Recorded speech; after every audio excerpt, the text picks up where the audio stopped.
Okay. Goragraganya gana gocha goloruharam Goranga gurachama gopyara kopa briksham Gopala gada ratidam yati singha gora govinda deshikavaram Satatam namami Uttama Adama Kichuna Bachila Jachiya Dileka Kola Kahe Premananda Hemona Goranga Hridaya Dariya Bola Bhaja Goranga Kaha Goranga Laha Gorangera Namure Jai Jana Goranga Bhaje Se Hoy Amara Pranare Hare Krishna Krishna Krishna Hare Hare Hare Rama Rama Rama Hare Hare Yashaiva Padambuja Bhakti Labhya Prema Vidana Padama Pumata Tasmai Jagan Mangala Mangalaya Chaitanya Chandraya Namo Namaste Chaitanya Chandraya Namo Namaste Chaitanya Chandraya Namo Namaste Madhavirapi Gopala Sri Kriyat Kripaya Jari Tadaiva Sambhaya Pitva Rishe Yustat Priya Janaha Shri Krishna Krishna Chaitanya Sasanatana Rupaka Gopala Raghunathapta Brajabala Pahimam Vanchakalpatarubhishcha Kripa Sindhubhya cha Patitanam Pavanebhyo Vaishnavebhyo Namo Namaha Jai Shri Krishna Chaitanya Prabhu Nityananda Shri Advaita Gadadhar Shivasadi Gaura Bhakta Brinda Hare Krishna Krishna Krishna Hare Hare Hare Rama Rama Rama Hare Hare Hare Krishna. So I want to thank everybody very much for coming today. Mukunda Prabhu, if I put something on the screen and ask you to read it, do you think you could do that? I can try. I've got a very small screen.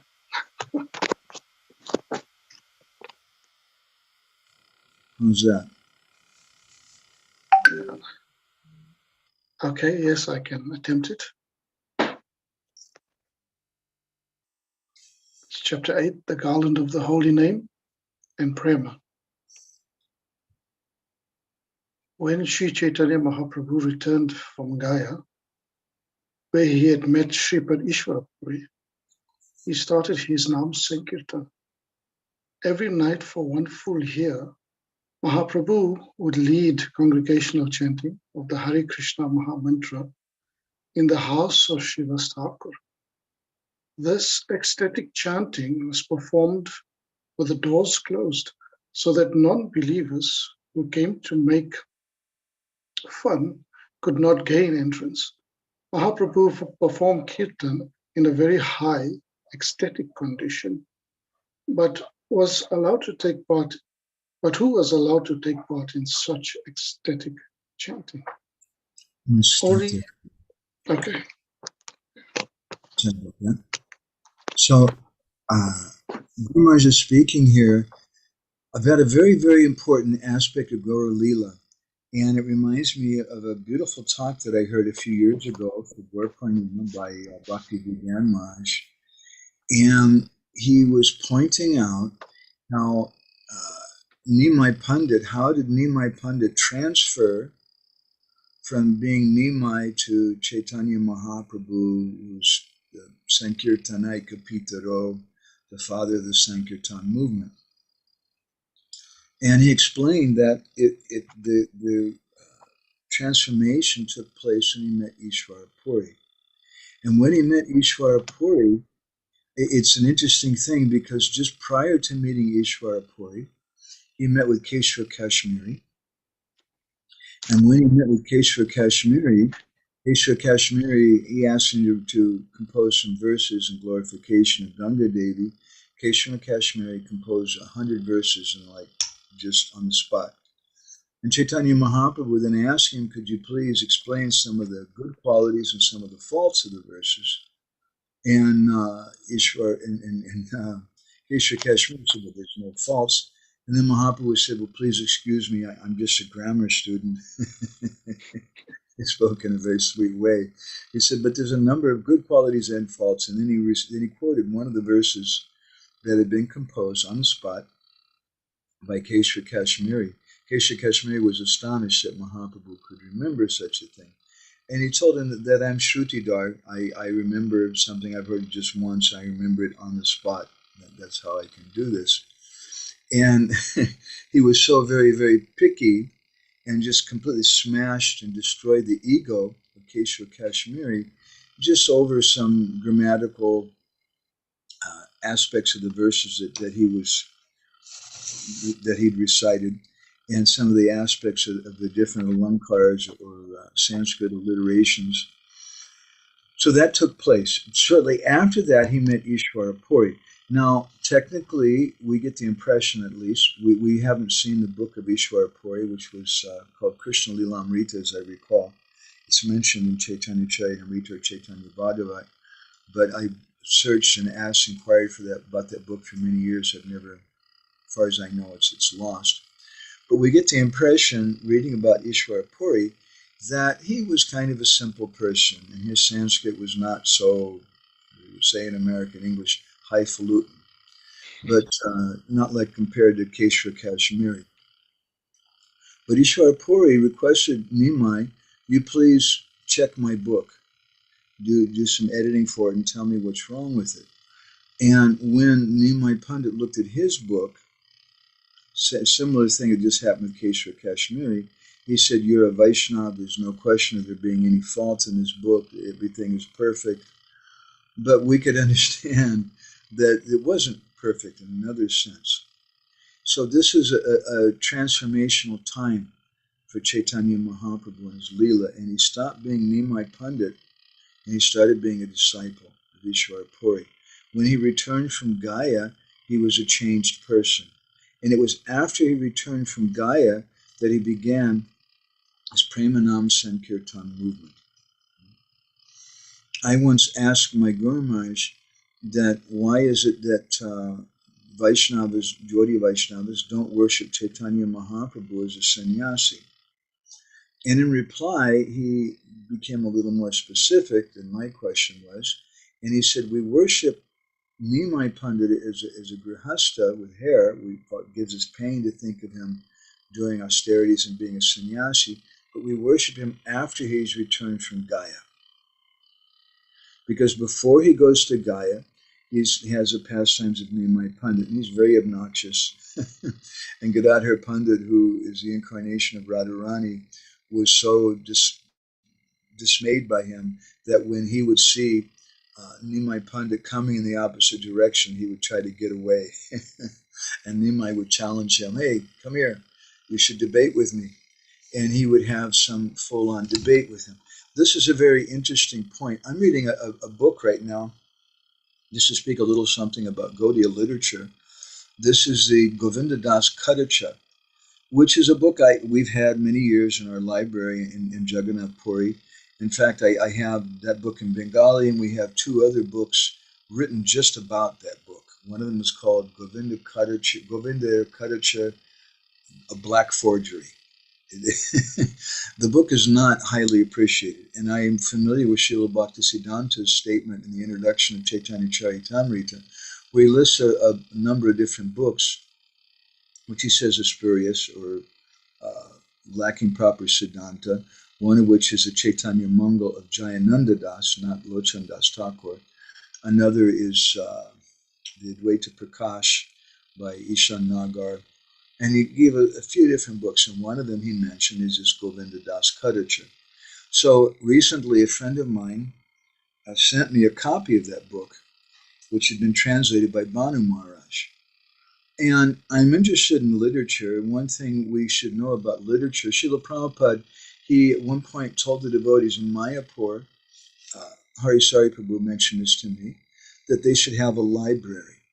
And in that library, Srila Prabhupada said, we will have not only Gaudiya books, but we'll have different commentaries on Vedanta Sutra and different Upanishads, and we'll also keep the Shariraka Bhashya commentary of Sripad Shankaracharya. Because it's such a library, devotees should be able to study different things. So in that spirit, liking to know what is the nature of this book, because even if we consider it to be a bogus book, still it's part of our Gaudiya literature. It has some role. So I'd like to know, because we're studying something about literature, what is it, why is this book bogus, and what is the nature of it? So I'm giving a long introduction for a few short points that I want to make from the book. So I started going through the book, and to my surprise, I really liked it right away. And I could see historically there's some unusual things. For example, it says that Mahaprabhu went to Gujarat. We've never heard that before. And that when he was in Gujarat, again, he met, for the second time, he met with Ramananda Roy. We've never heard that said anywhere else. Okay, that's not so. Perhaps there's something we hadn't heard before, or perhaps in some different Dibya Yuga, he had some realization about it. But then he mentions how from central Gujarat they went to Dwarka, which is also part of Gujarat. And to go to Dwarka, they had to go through the Jharikanda forest.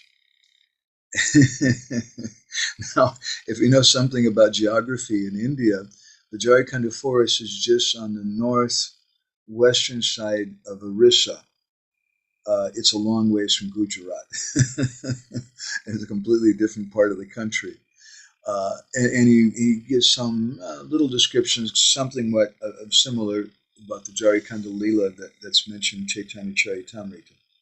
So because of some things like that, some scholars don't appreciate that book for obvious reasons. And also there's some doubt about the book because it's written in modern Bengali language, although it proposes itself to be one of the very first biographies of Mahaprabhu.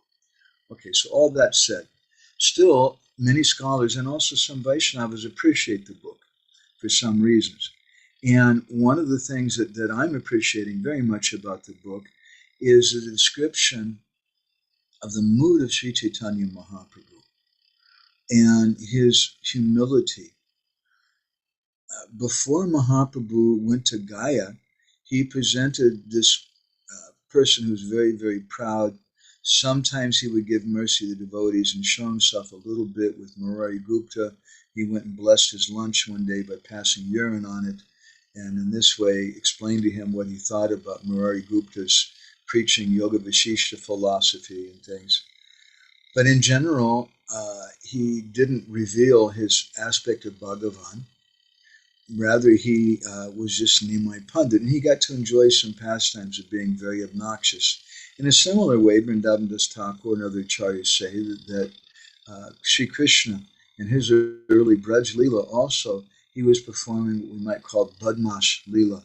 Badmash in Hindi and Oriya and Bengali, meaning rascal Leela. And he would go to the houses of the gopis and try to steal their butter. And if they put the butter in such a way he couldn't get to it, then he would go and pass urine and stool in the corners of their rooms.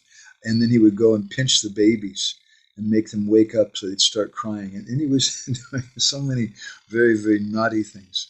So in a similar way, Nimai Pandit also was very, very obnoxious and was kind of, in a sense, lovingly terrorizing the residents of Navadvip, and in particular the young girls, who he was telling them, why are you worshiping Lord Shiva? You should worship me instead, and you should marry me.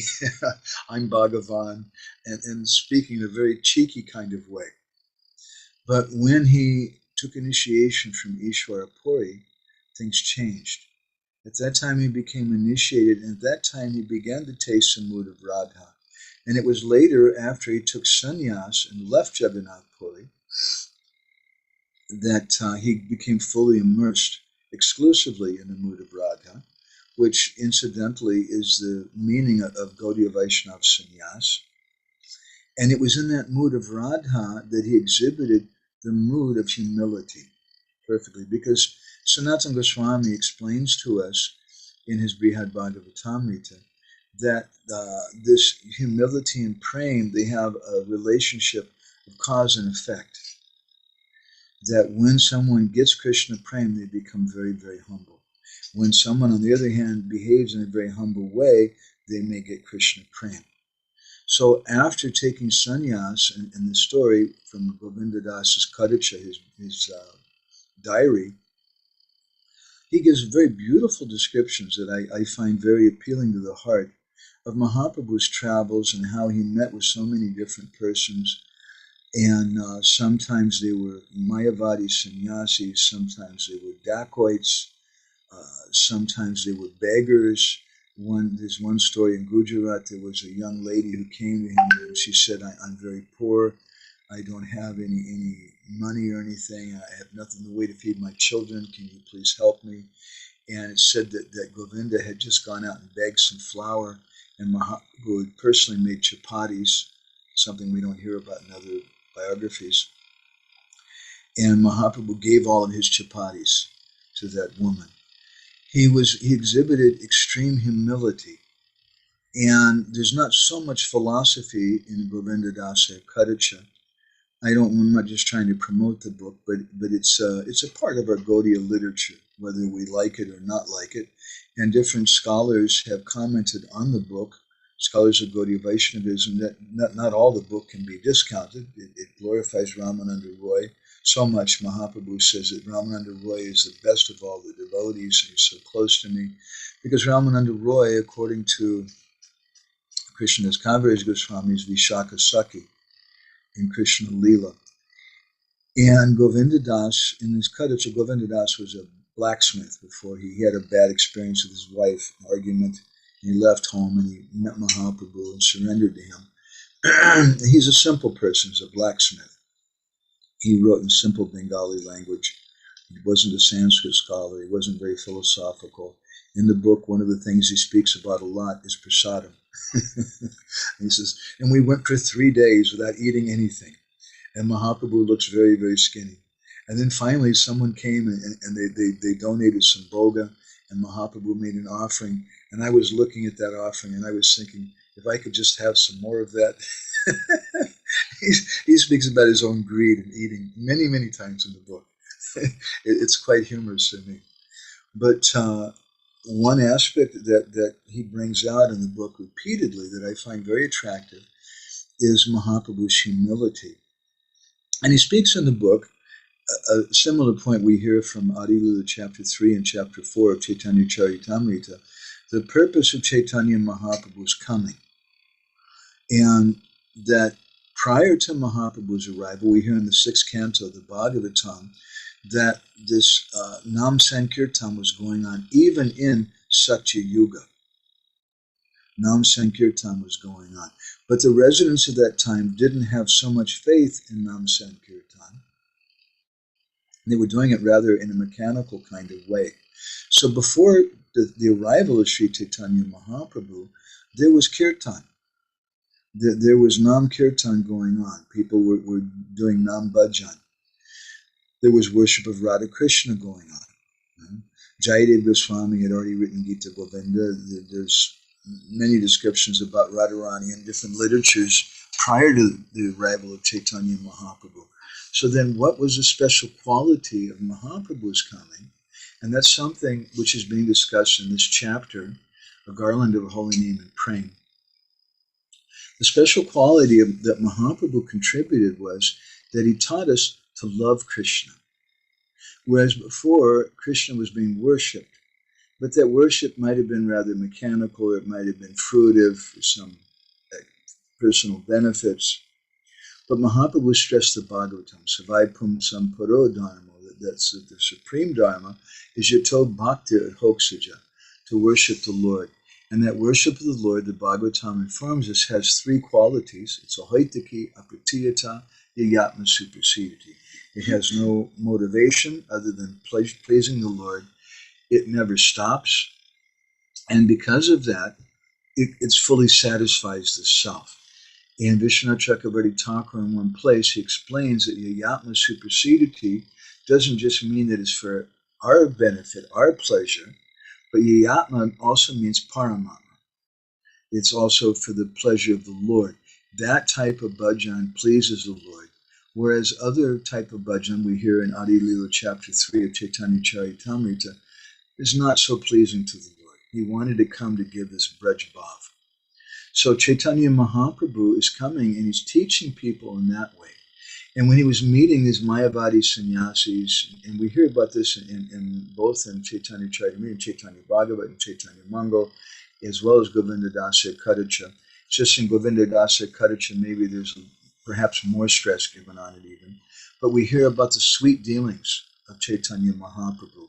In Chaitanya Charitamrita, we hear that when he went to meet with Prakashananda Saraswati, he sat down where people washed their feet, a very nasty place, and said, I'm not a qualified person to sit with all of you. You're so very exalted.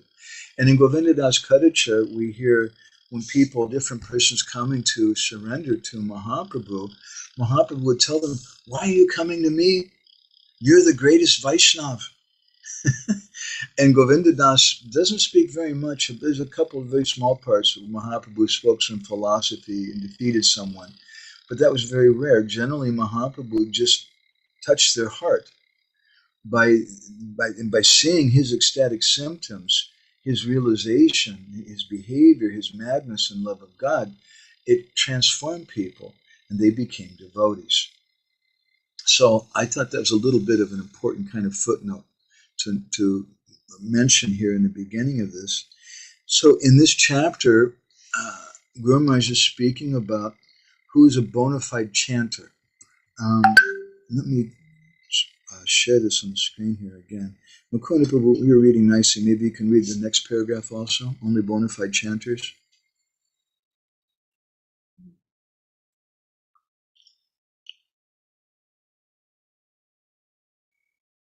Can you see? I can't hear you. I think you're muted, Prabhu. Okay, there we go. Yeah, go ahead. Okay. Only bona fide chanters were admitted. Others could not gain entrance. Bona fide chanting are those who can utter the pure name and who can taste the nectarian mellow emanating from the pure name. This is Prema Nam. The name has an adjective with it. It is not mere Nam Sankirtan, but Prema Nam Sankirtan. Prema is an adjective modifying Nam. So those who can do Prema Nam Sankirtan are bona fide chanters, and only such chanters were allowed to take part in Mahaprabhu's ecstatic Sankirtan. Okay, let's stop there for a minute. I want to share something else with you. Guru Maharaj actually is speaking from Chaitanya Charitamrita, Adi Lila, chapter 17. And it's not mentioned in the book, but I'd like to share with you these two verses where he's speaking in Srila Prabhupada's purport. Guru Maharaj is speaking from also. Yeah, Adi 17, text 34 and 35. Text 34, it said, Tabi Prabhu Srivasera Grihe Nirantar Ratri Sankirtana Kaila Eka Sambatsara. That Mahaprabhu regularly led congregational chanting of the Hare Krishna Mahamantra in the house of Srivas Thakur every night for 1 full year. Kapata Diya Kirtan Kore Parama Aveshe Pasande Hasita Aise Napaya Prabeshe. That this ecstatic chanting was performed kapata diya. Kapata, here Prabhupada gives it as door, but kapata also means cheating. The door was closed. So that non-believers, those persons who are pashandis, pashandi is also an interesting Sanskrit word. I have a hard time with this, with my Western, my American pronunciation. Sometimes if you say pashandi, they won't understand. You have to say pashandi. in Bengali or Sanskrit, Pashandi. Pashandi is an interesting word. If you look in the dictionary, Pashandi is here it's translated as non-believer. Prabhupada often translates it as an atheist, but Pashandi means someone who is a pretender. They're pretending that there's something that they're not. And a Pashandi is someone who's pretending that they're religious, but in actuality they're not. And so this indicates something about what was going on at that time. There were many people, they looked like they were religious people, but they're actually just Pashandis. The Pashandi Hasite, huh? They would come and they would just make fun of the devotees. Hasite means to laugh at. Napai Prabeshe, huh? But they couldn't gain entrance inside. And in the Chaitanya Bhagavat, I believe it is, maybe it's in Chaitanya Charitamrita, someone can correct me, it's mentioned that there was one Brahmin who became annoyed that Mahaprabhu wouldn't allow him inside, and he cursed him that you'll never be able to enjoy material life. A very terrible curse. And Mahaprabhu, with great ecstasy and happiness, he accepted that curse. Viren Prabhu, are you there? Would you like to read this purport from Srila Prabhupada? Chaitanya Charitamrita here. Sure, Prabhu. So, chanting of the Hare Krishna Mahamantra is open to everyone, but sometimes non-believers come to disturb the ceremony of chanting. It is indicated herein that under such circumstances, the temple doors should be closed. Only bona fide chanters should be admitted, others should not. But when there is a large-scale congregational chanting of the Hare Krishna Mahamantra, we keep our temple open for everyone to join, and by the grace of Lord Chaitanya Mahaprabhu, this policy has given good results. So this is one of the first points that Guru Maharaj is speaking on in this chapter of Embankment of Separation. It's a very, very important point. It's something which we don't often think about, especially if we're in Ypsilanti and we're doing Harinam on a regular basis and things. And we have the attitude that the Holy Name is just for everybody. And for many, many decades now, our movement has gone on with that kind of attitude in general, that we have an open door policy. Our temples are open for anyone at any time. And that's wonderful. And because of that open door policy, Srila Prabhupada says, we keep our temples open for everyone to join, and by the grace of Lord Chaitanya Mahaprabhu, this policy has given good results. But there's another aspect to our movement, which is being brought out here in these verses, which Srila Prabhupada doesn't really touch on so much. He just says that sometimes non-believers, they come with the purpose of disturbing the ceremony of chanting. And under such circumstances, the temple should be closed. Only bona fide chanters should be admitted, others should not. And he doesn't explain what is a bona fide chanter and what is not. So Guru Maharaj is explaining something about that. This is a bona fide aspect of the Hare Krishna movement. Chaitanya Mahaprabhu's movement, as I often comment, began behind closed doors in Srivas Thakur and Srivas Anga. And it ended behind closed doors in the Gambhira in Jagannath Puri. So we should understand that there is some scope, there's some necessity even, not just that it's bona fide or allowed, but there's some necessity of having something behind closed doors. Because sometimes people come who are non-believers and they disturb the ceremony of the chanting. Only bona fide chanters should be admitted. Now someone may think, well, this is not the mood of Srila Prabhupada. But if you think like that, then I would encourage you to listen to Srila Prabhupada's lectures a little more carefully.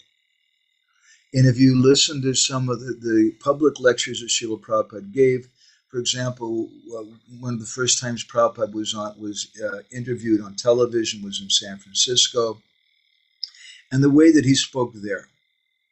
And you compare that then with some of the early lectures that Prabhupada gave in 26 Second Avenue to a bunch of hippie drug addicts.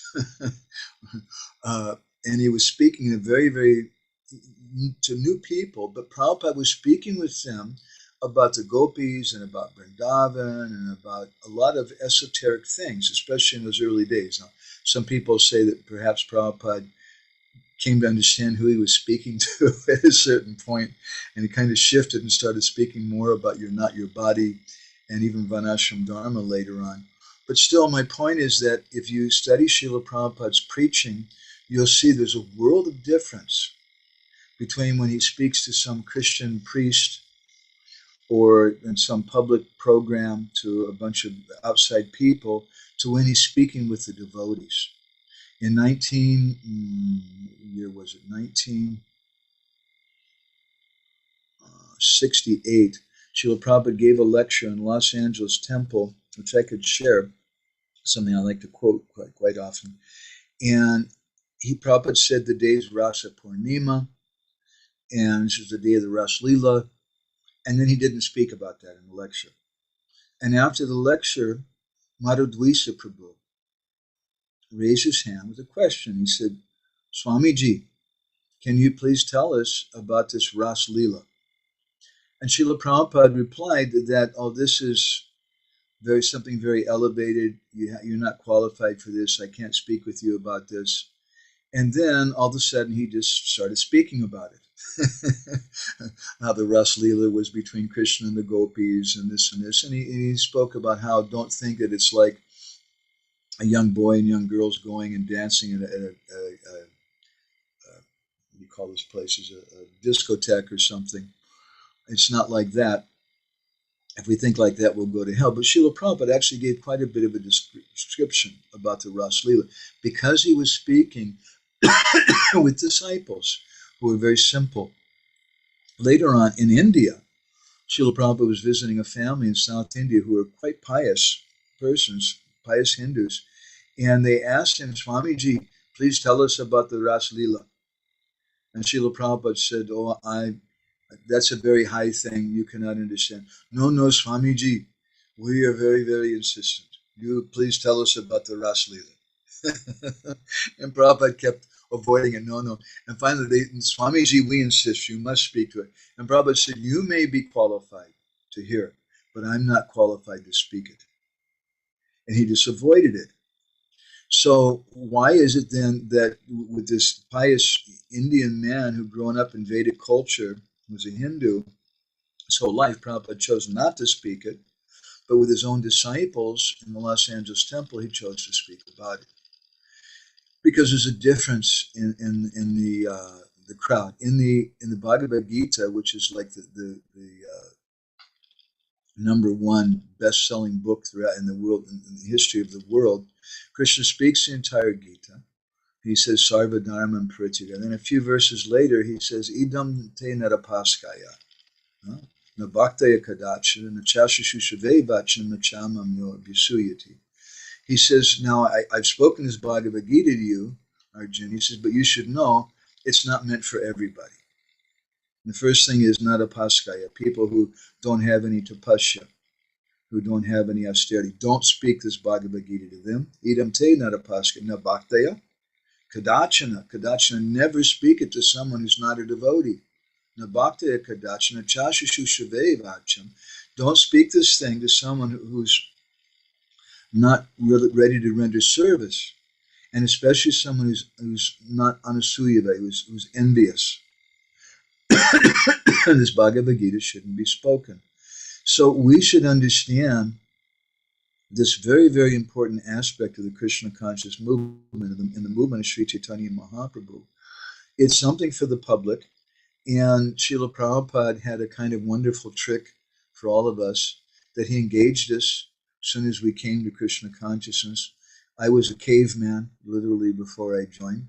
I was living in a cave in Mount Lemmon in Arizona. And when I came and I met the devotees in Tucson. I'd met them before I was chanting and things, but when I met them in Tucson, I had long hair and I was living in a cave. And they invited me. Let's see, I need a throat lozenge.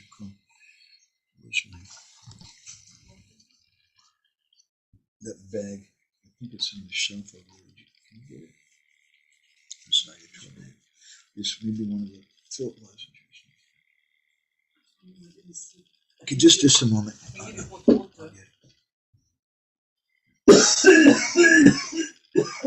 I said,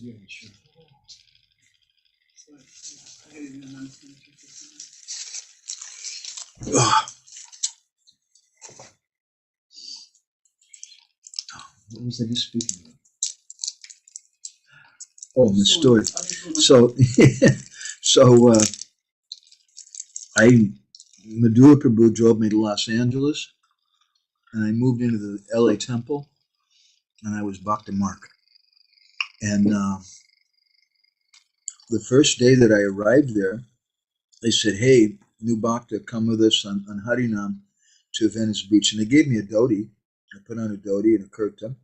Didn't quite know how to do it right. And I had these big leather boots on. And I was going out and doing some kind of kirtan like that. So this is the point being that we want everyone to chant Hare Krishna. That's our mood. But at the same time, there's a special quality when we do intimate kirtan with the devotees.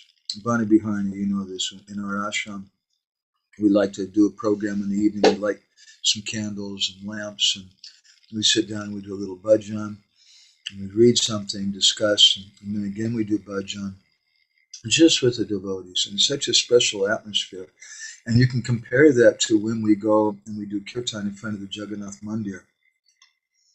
Bonnie, you've been with us many times with that too. And that's kind of like a circus, something that's really, really intense. And there's, sometimes there may be 10,000 people there, 20,000 people or something. And everybody's staring at you and watching. And it's a very, very different kind of mood. We should do both. But we should understand what Srila Prabhupada means here by only bona fide chanters should be admitted. So I want to go back to Embankment of Separation. Let's see here.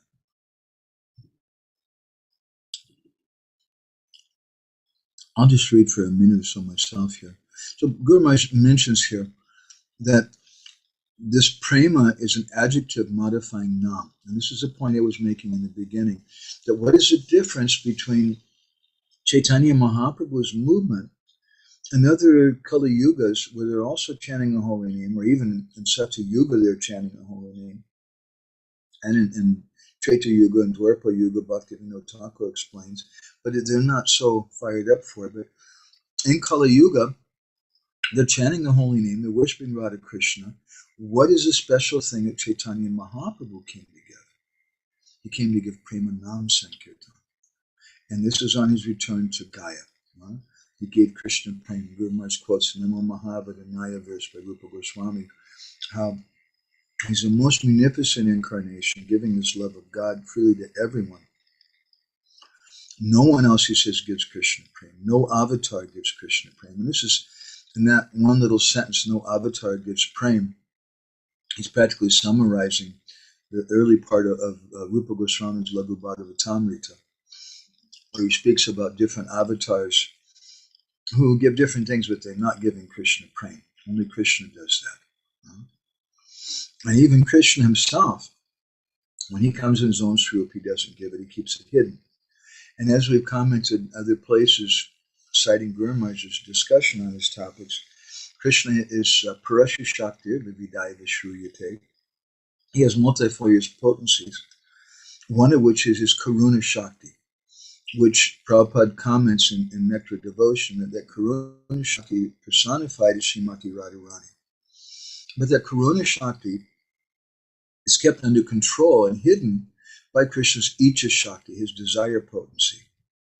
So in Krishna Lila and Dwarpa Yuga, practically no one knew about Srimati Radharani.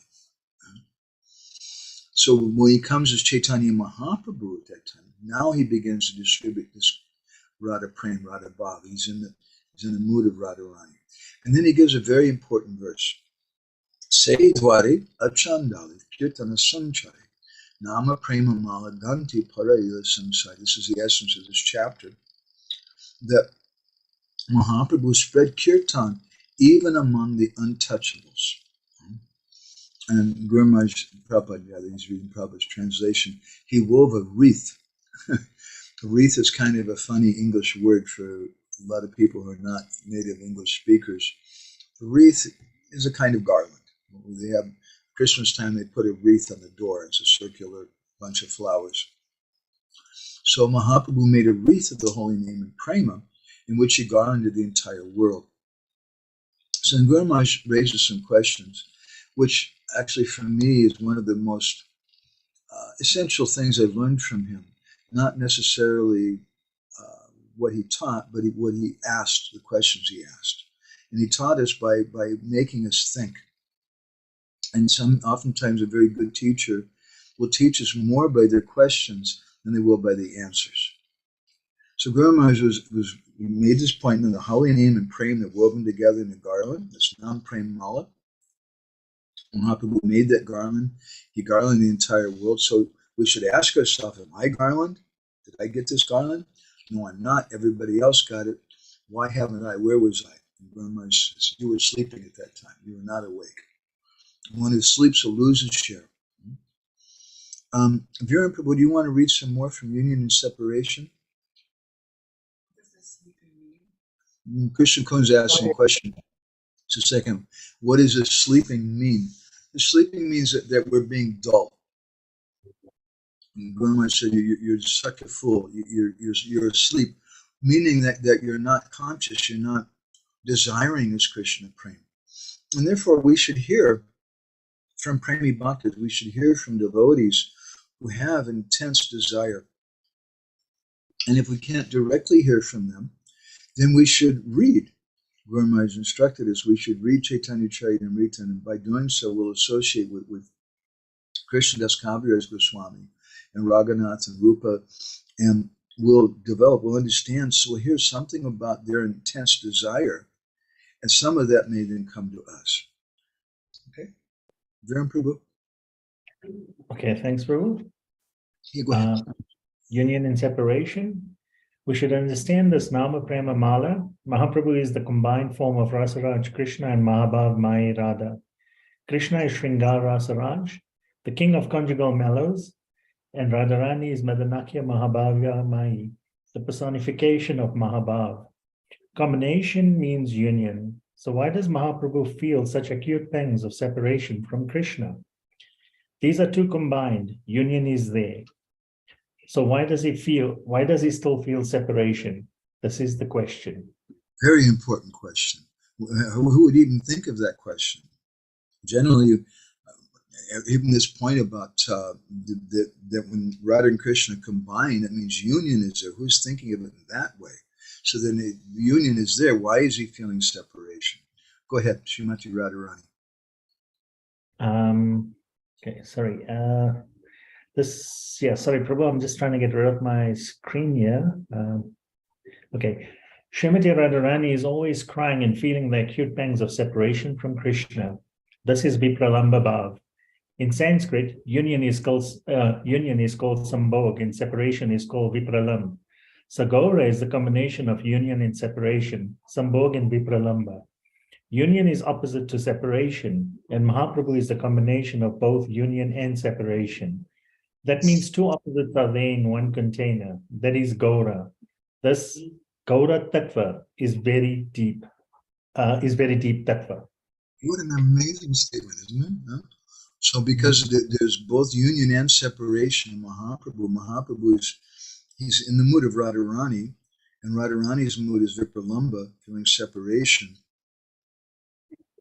But because Chaitanya Mahaprabhu is Sri Krishna, Chaitanya, Radha Krishna, Nani Anya, the combined form of Radha and Krishna, there's union. But there's two opposites in one container in Guru Maharaj's language. That's Gauranga Mahaprabhu. Krishna Balaram Prabhu, are you there? Would you like to read a little?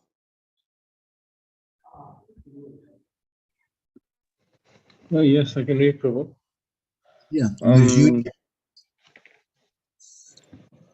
When there is union between Radha and Krishna, there is some relation to Mela and pleasure, Mela and Ananda.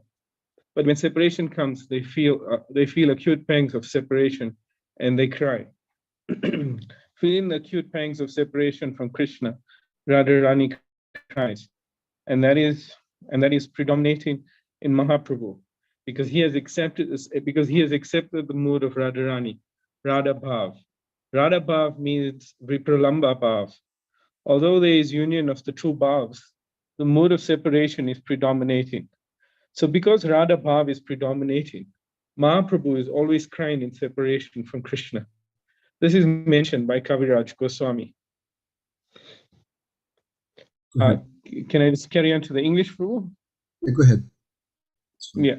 Just as Radhika went mad at night, just as Radhika went mad at the sight of Uddhava, so Lord Chaitanya was obsessed day and night with the madness of separation. So let me comment a little something on this. This verse, this is from Adi Lila chapter 4, which speaks about the mood of Mahaprabhu and how Mahaprabhu is in the mood of Radha. And this particular verse also is expanded later on, I believe it's in chapter 14 of Anchalila, when he speaks about Mahaprabhu's mood in Jagannath Puri and how he's Radhikara Bhava Jaiti, he's in the mood of Radha. When Radharani saw Uddhava Darshane, say Bhava Matta Prabhu Rahi Ratri Dini, he was Matta, he was completely mad. Rahi Ratri Dini, day and night he couldn't sleep, he was completely absorbed in this madness.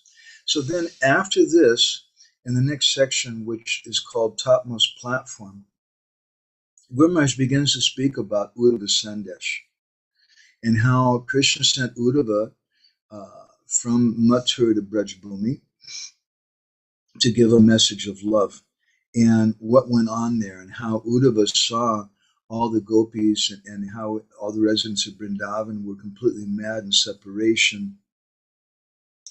And Uddhava learned something from them because Uddhava was a Gyani Bhakta, not a Premi Bhakta. Uddhava, as Guru Maharaj says, I think somewhere in this chapter, was a Brihaspati Sishya, a disciple of Brihaspati. So he couldn't understand this.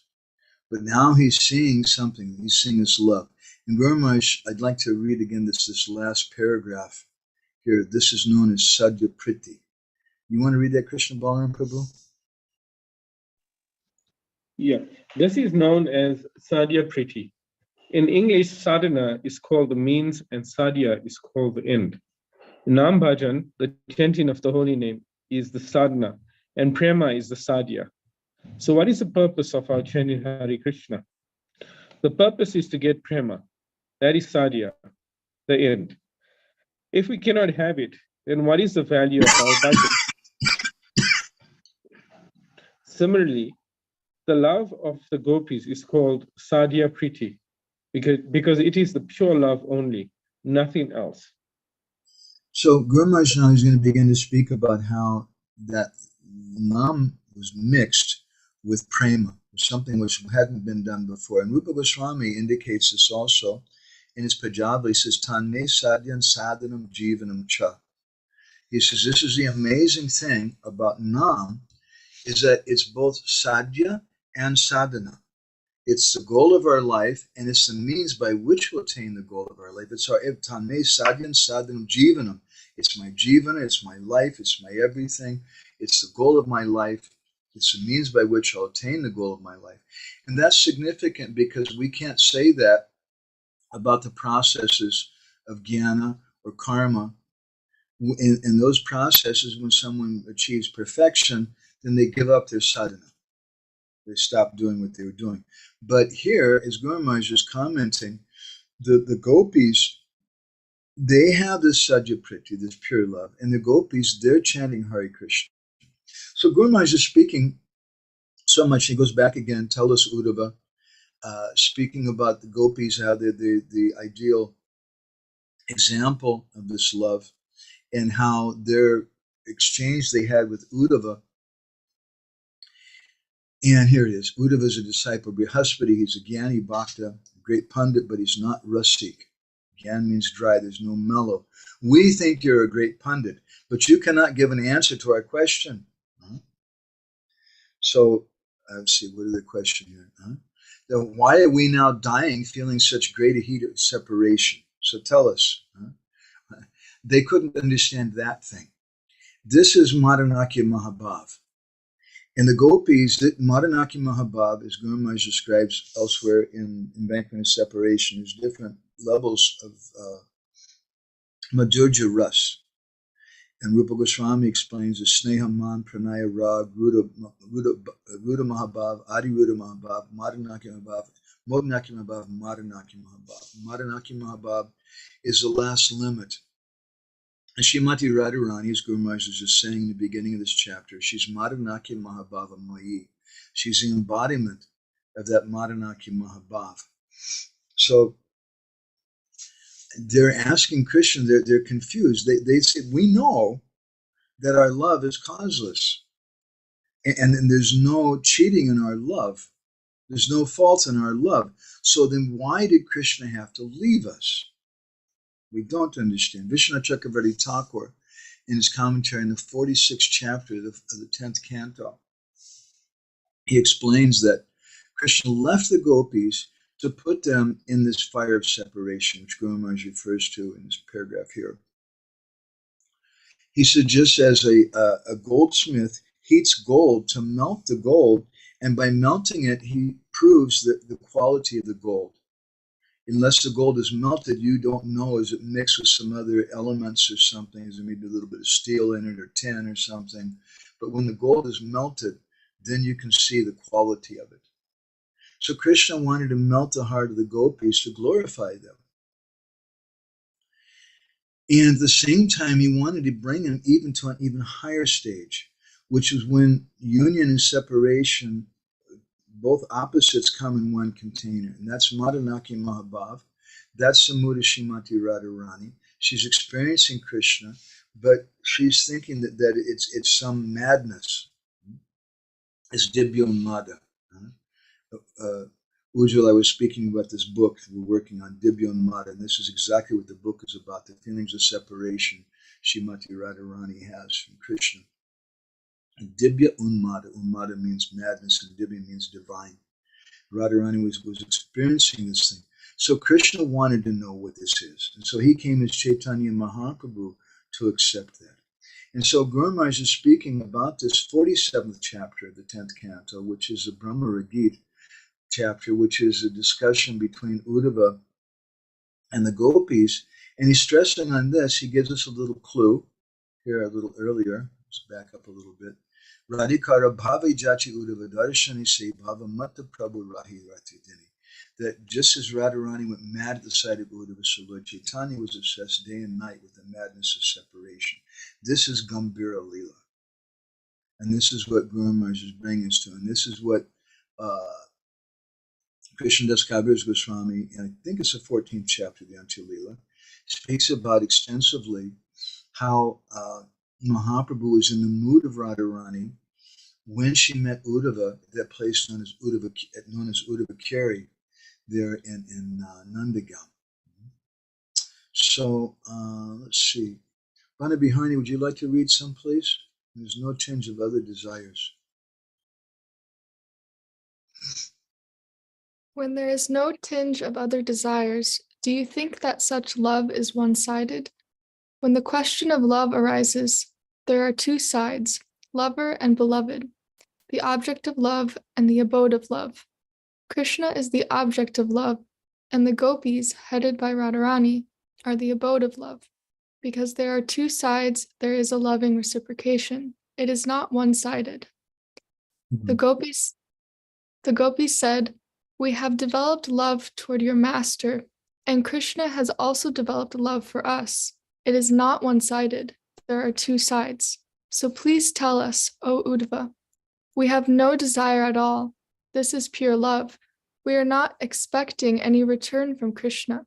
It is not that we love Krishna to get something in return. Our love is causeless. So why did such cheating come? Why? Tell us, Uddhava, O messenger from Krishna." They asked this question. Why are we now dying, feeling such great heat of separation? Tell us. Your master is such a great cheater, a pretender. Was he only pretending with us? We have heard that where there is such pure love, there is no cheating, no question of separation. So tell us, Uddhava, you are his friend. You are his messenger now. Krishna is Rasika. He enjoys mellows. He is Sringara Rasaraj, the king of conjugal mellow. So you are his Saka, his friend. If you are a Rasika Jana, then you can answer our question. But if you are not Rasika, Virasika, then you cannot answer our question. Just Uddhava, recently, just recently we gave a seminar, maybe some of you watched it, I don't know, in Budapest about Bakasura Vad. And in Chaitanya Sikshamrita, Bhaktivinoda Thakur gives a beautiful explanation of what Bakasura is. And he says that Bakasura is a kapata, he's a duplicitous person, he's a dushta, he's like a criminal, he's satya, uses that word. And he says that his dealings, therefore, are what he calls mithya vyavahar. Mithya means a lie, and vyavahar means exchanges. So this is the same thing the gopis are saying here, is that Krishna's dealings with us are these mithya vyavahar, with these false exchanges. Was he just pretending? Was he lying to us? Was he trying to cheat us? And it's a very, very important principle, because the gopis, they know they're so rasik. They know the nature of love. There's no question of cheating in their love. So then why did Krishna leave us? So Bhaktivinoda Thakur's purport about Bakasura is that Bakasura represents an obstacle on the path of Vrindavan when we have these material desires and our relationships are thus selfishly motivated. And then our exchanges become mithya vyavahar. They become a lie. And we glorify someone, oh Prabhu, you're so good, you're so intelligent, you're so this or that, because we want them to give a donation, or we want them to move into the temple, we want them to do some service or something. And it hurts the heart.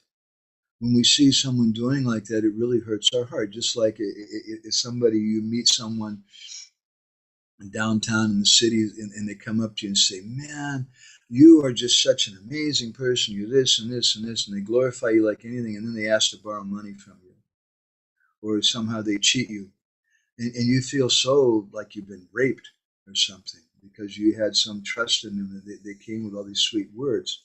So when there's sweet words, but they're not genuine, that's mithya vyavahar. And this is also something we go through, and the gopis are accusing Krishna of this. They're asking Uddhava, so can you answer our question about this? So you can go on, Bana, and finish that paragraph, next paragraph.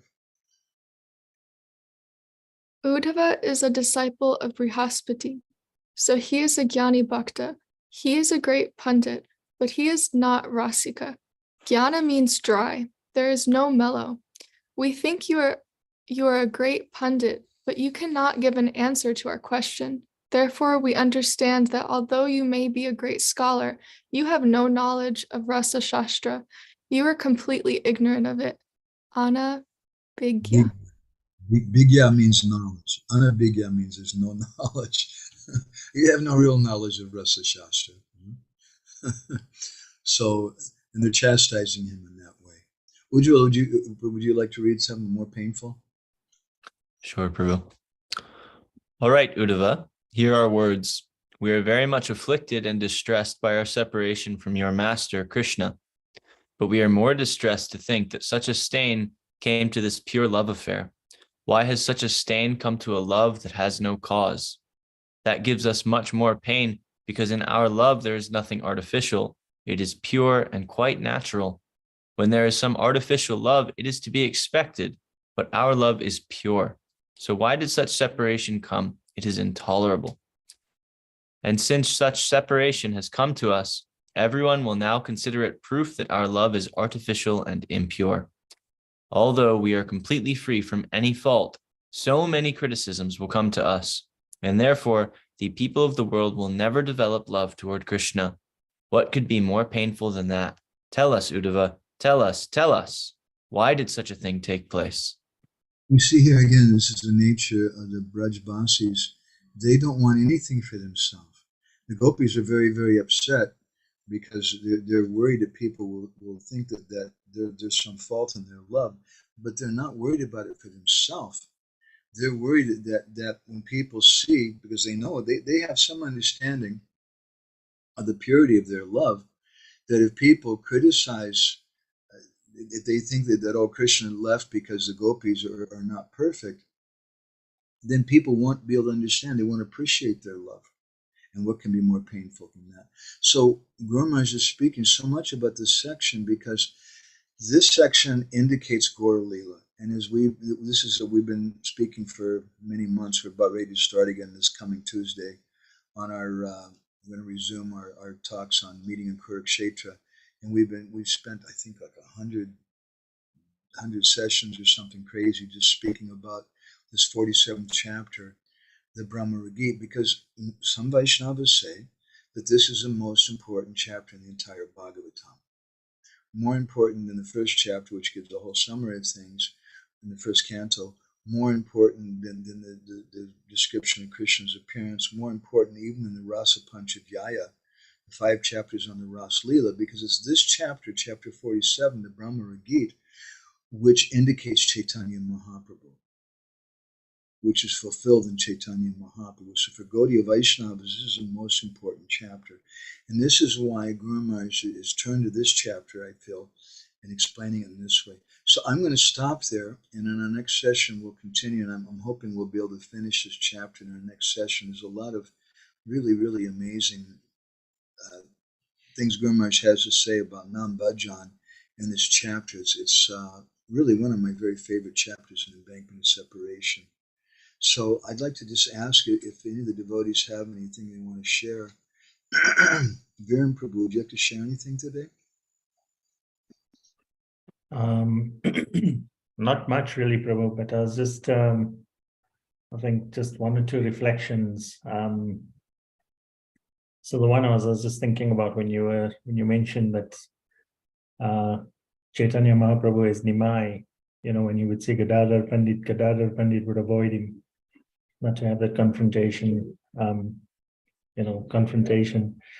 But I was just thinking about, how, the Vedas yearn to listen to the conversations that took place between Krishna and Radha when he was trying to collect taxes, at what's it, Dangati? No, sorry, not, I forget the past time, the place, the Leela Stan. But I mean, there was one of the thoughts that came. So Gadadhar Pandit being, Srimati Radharani, that was one of the things. And then, we had a very wonderful devotee. His name is Prabha Vishnu Prabhu, and, he's late now. But Prabha Vishnu Prabhu used to give these amazing classes. And, I remember he was the headmaster. I think Mukunda and Krishna Balaram Prabhu can correct me if I'm wrong. And, he was very, very well spoken. In fact, he was extremely outspoken, and he gave the most amazing classes. And the one time, he was speaking on this word munificent, and he said, he was, and he had such a command of the English vocabulary. And I remember he mentioning in one of his classes that he never came across the word munificent until he read Prabhupada's books. And, when on this, and when we speak of Namo Mahabhidanyaya, so Chaitanya Mahaprabhu being the most munificent.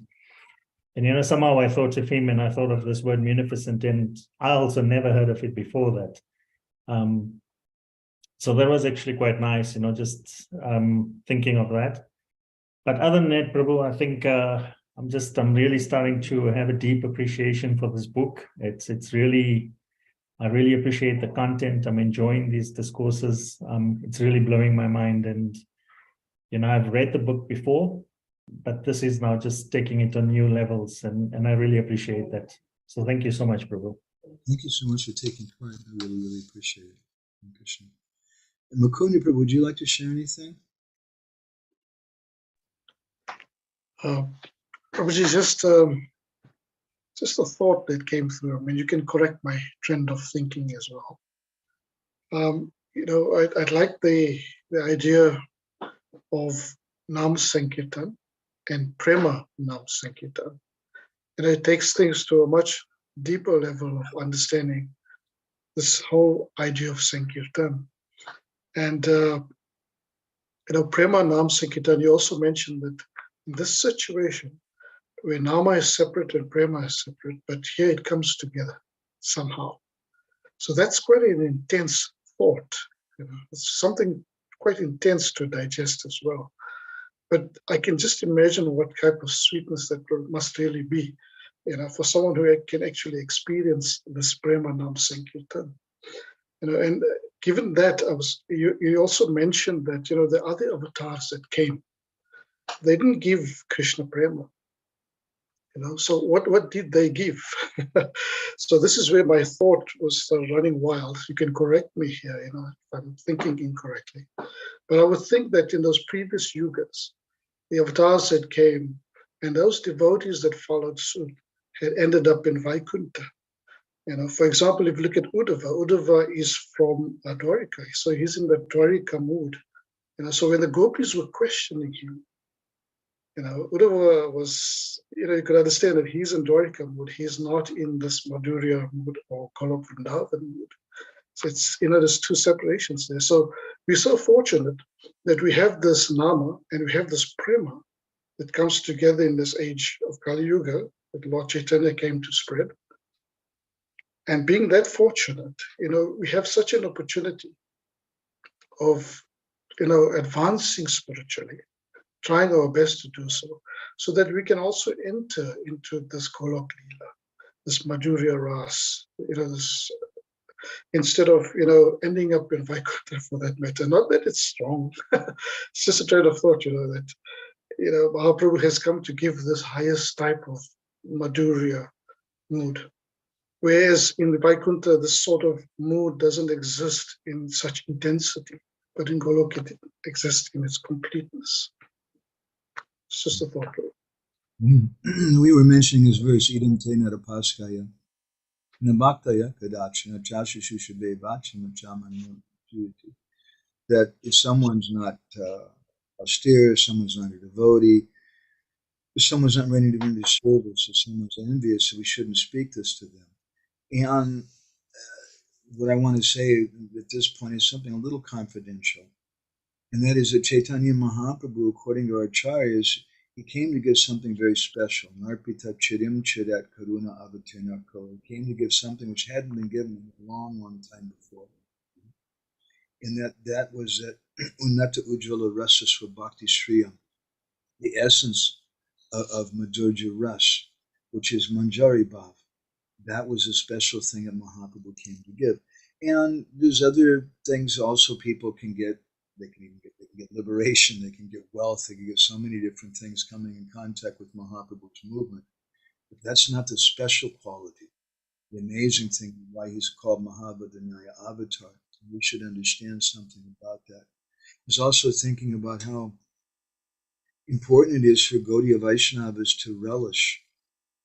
If we don't taste, then how are we really Gaudiya Vaishnavas? And Bhaktivinoda expresses this in this article he wrote in Sajjanatoshini, which he called, later was printed as Bhakti Tattva Vivek, and Banu Maharaj translated it. There's a couple translations now. And he speaks in there about how Shraddha, faith, is so important. He says, but even if you have faith, that's not enough. And we've seen people who have faith, they believe Krishna's God, they believe, but they don't have ruchi. And Bhaktivinoda says that ruchi is absolutely required. And even that's required in karma and gyan. In karma and gyan, there's some names of Vishnu when they're doing a yagya or something, and there's some ruchi in chanting those names. Without that ruchi, they wouldn't be able to perform karma or gyan even. So that ruchi is such an important thing. But we think we're stuck. It's like people who were before Mahaprabhu. They were religious, they were worshiping Radha Krishna, they were chanting the holy name, but they weren't practicing this on the level of prema.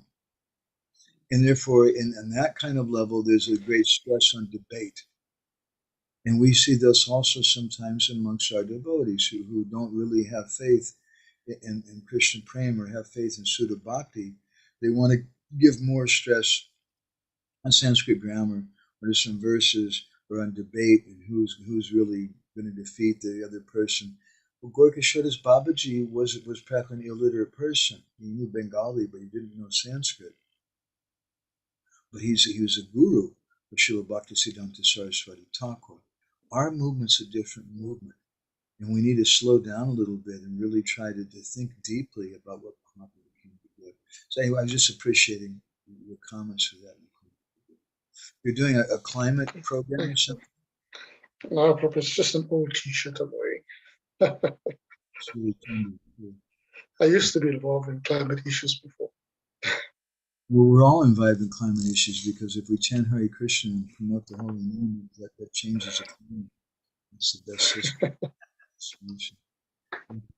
Hey, Krishna Balaram Prabhu, can you share anything with us? Are you there? And do we get to see your Yeah, smiling face? If I don't get to see your face, I don't know if I want to do this. I'm here. I'm here, Prabhu. Hare Krishna. Yeah, no, I was also just reflecting, similar to Mukunda Prabhu, in regards to, at other times, the holy name does not necessarily give prema. So yeah, that was, for me, it's a little difficult to digest in a sense. And I'll tell you why, and maybe you can help me through that. And that is to say that, how do we get to that point? And especially, in that explanation was given that that the Nam is both sadhya as well as sadhana. I like that point, and I can see the logic of it. But I'm just so far from it. I'm really so far from it, and I'm trying to I'm trying to figure out, how do we get to that point? How do you actually get to the understanding of where you can start to relish, at least on that level? And I mean, I also take into consideration what we said a few weeks ago. I think it was where it's about doing seva. So how do we get to those points? I know I'm a bit vague, Prabhu, but maybe you can help me out through this. In the 11th canto of the Bhagavatam, there's some description given about different levels of devotees. And the Kanishta Adhikari is described as someone who's Archayami Vahareye, Pujamya Yashirashayate. They have great faith in worship of the Lord, but Natad Bhaktesu Chanyeshu, they don't appreciate the devotees. They don't appreciate non-devotees. They don't appreciate anybody. And that's a Prakrita Bhakta.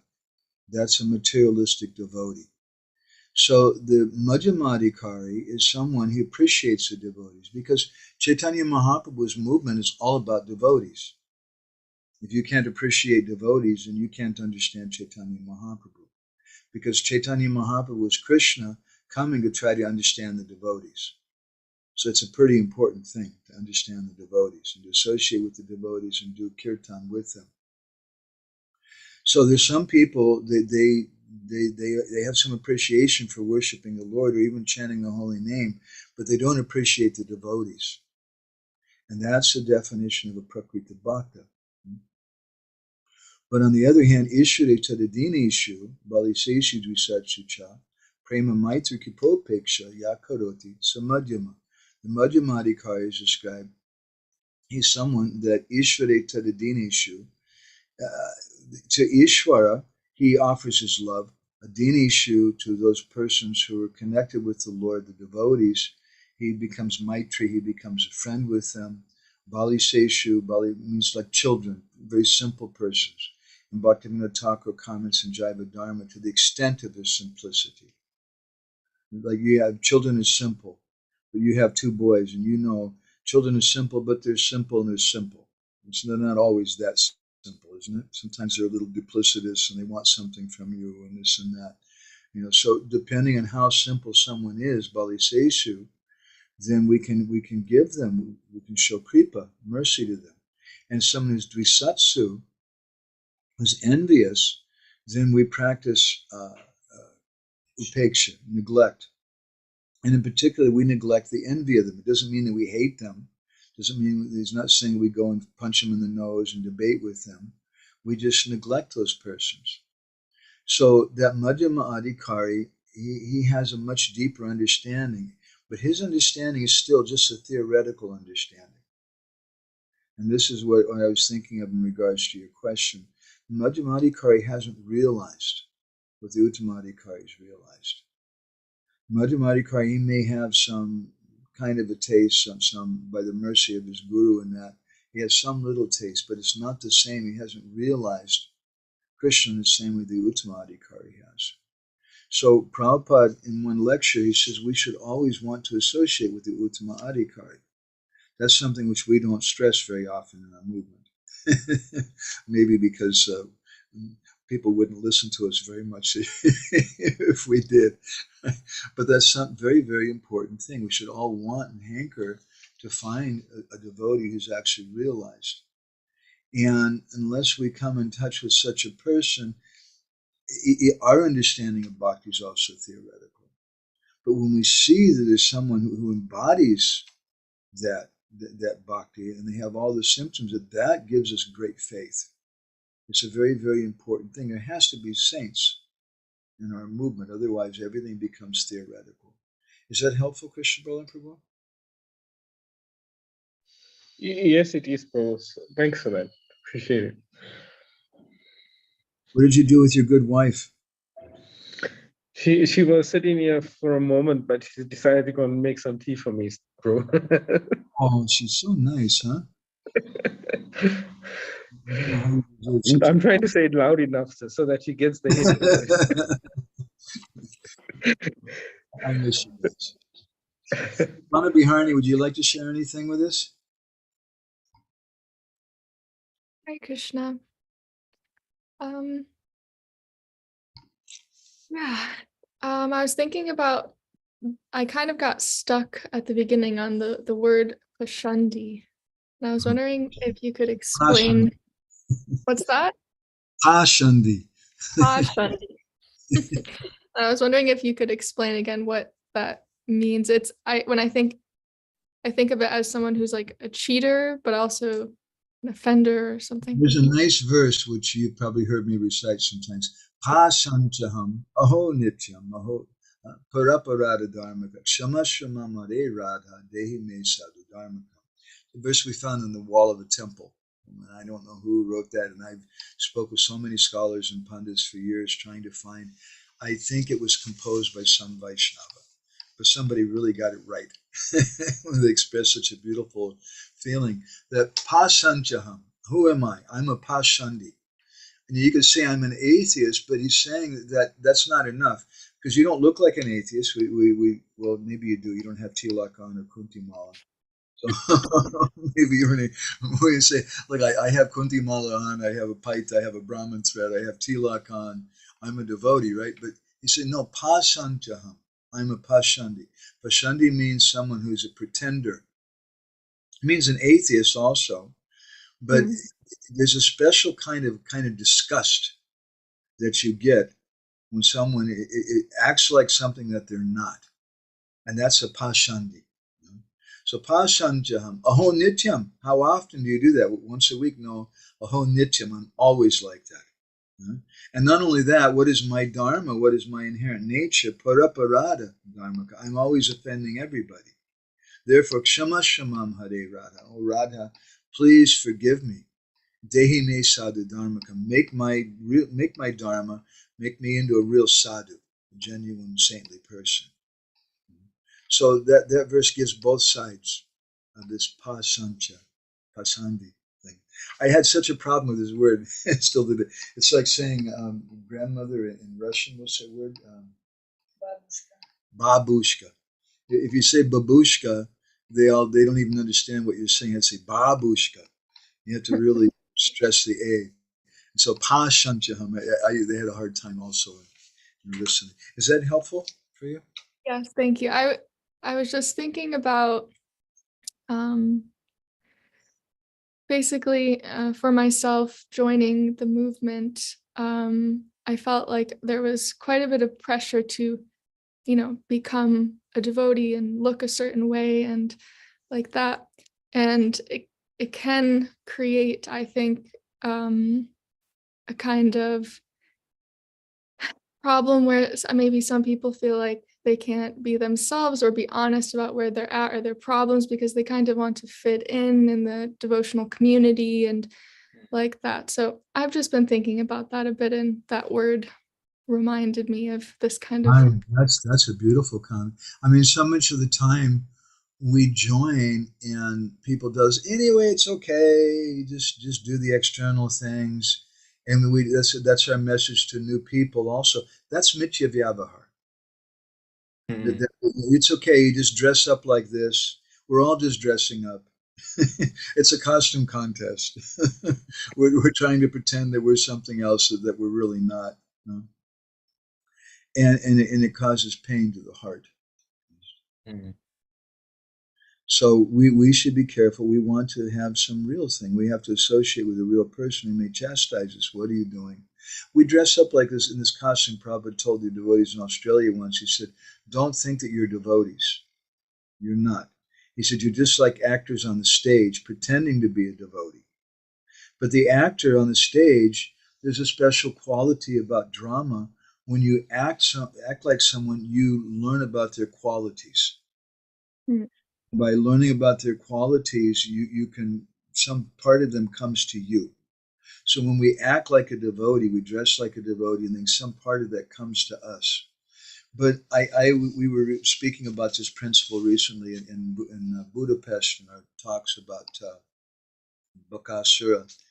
And there was one young girl who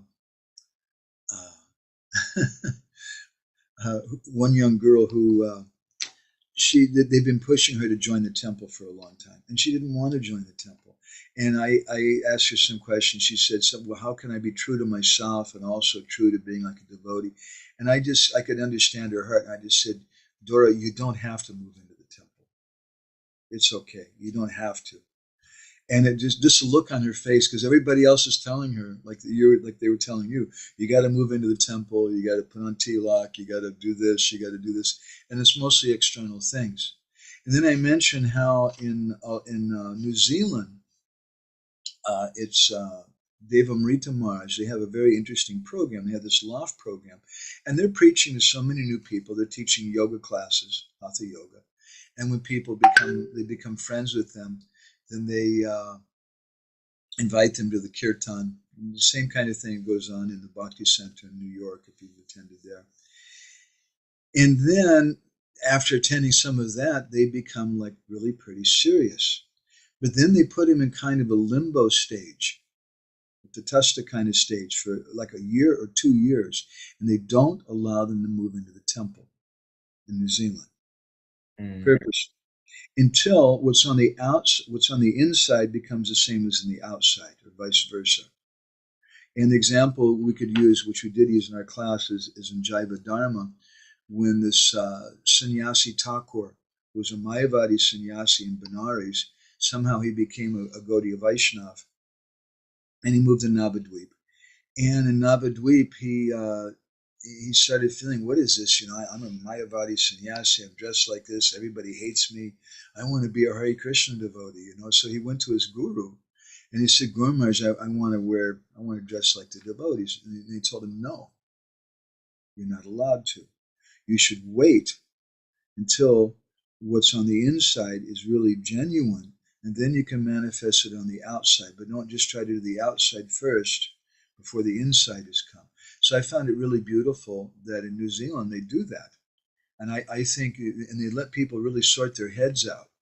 Because a lot of times when we join, we have all these problems with previous relationships and our identity and who am I, and maybe I really need to be going to school, and we're not really fully committed.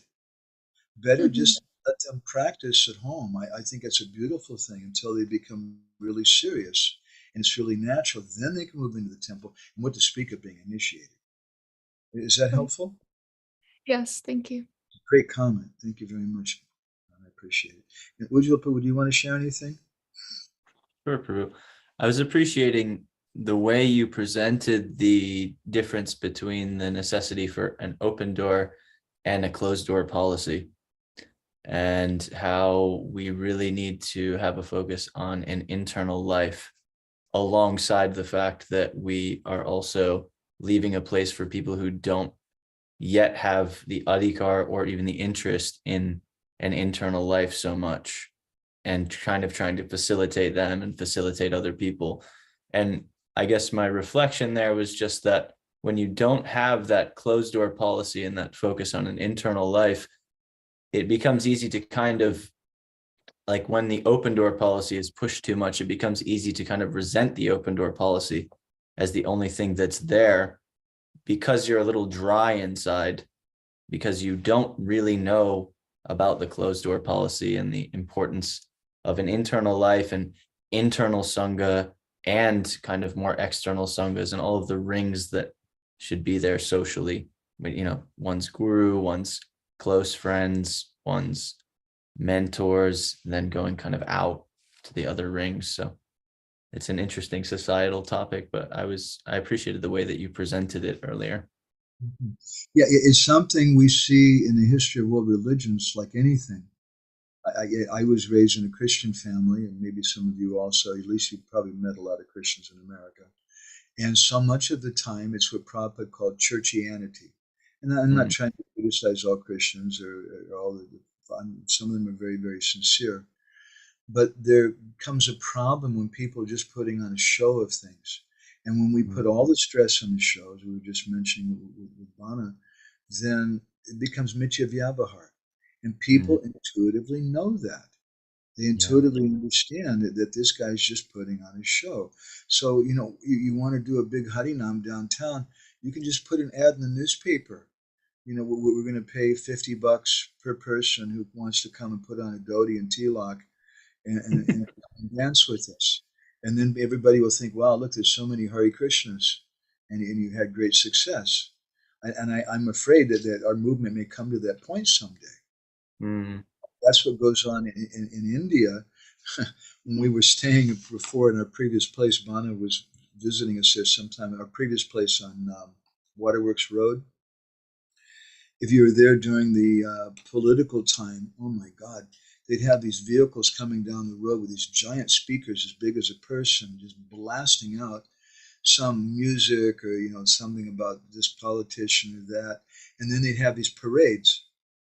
And you see like 200 or 300 people, maybe 500 people jumping up and down, shouting political slogans and things. And how would they get them there? They pay them money. A lot of them are just villages, and they tell them, look, you know, we'll give you something to eat. We'll give you 200 rupees or something for the day. And you just come and do this thing. And it's really, really very sad. So we have to be very careful that we don't fall into that trap. And to avoid that, we have to understand that we have to develop the internal. And when we develop the internal, then the external comes automatically. You just want to run out and just share things with people. And that's why I also appreciate so much in Vancouver, Bhakti Marg Maharaj. I mention this all the time. I just love it. I can't mention it enough. When he does Harinam, we went with him to a park in Toronto, and with Niranjan Maharaj, and I started to help devotees set up the Harinam, and he came over and he said, no, that's not the way we do it. And I'm thinking, man, I'm used to Harinam, and what do you mean that? And he said, this what we do is we sit in a circle and we face each other.